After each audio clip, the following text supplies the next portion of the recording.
南台科技大学所谓设计学院115期毕业联展以春风吹为主题，向前毕业生像蒲公英的种子伫校园内累积实力以后，随风启停。6号该校伫各界贵宾的见证，以灯色花蕊产生影像方式，为作品展览加开序幕。要在培养跨域整合的数位创意的人才，我们不只是培养创意啦，我们还希望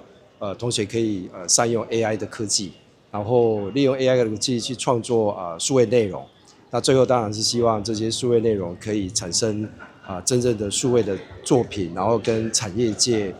做比较具体的连结。对毕业生创作成果当中，都要看见设计不只是美感，更有对社会关心加责任，包括开发新产品来协助整理洪灾落果，减轻农民负担。运用 AI 及机械原理去协助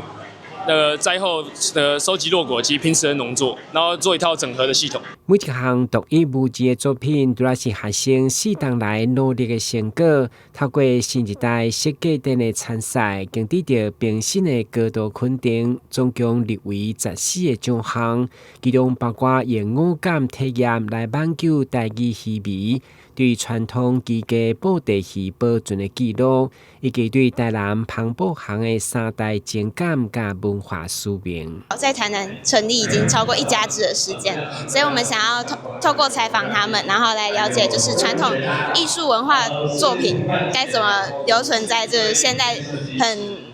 快速化的时代。我想让大家知道说，布袋戏还有这个行业，这个西洋行业里面，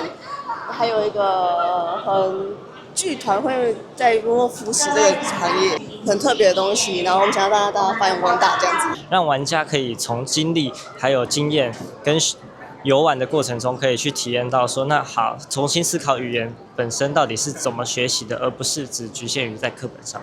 学生的毕业作品对校内开展以后，5月份将陆续参与高雄青春设计节、甲台北新一代设计展等大型展览，邀请民众做回来感受学生的才华。台南新闻军集采访报道。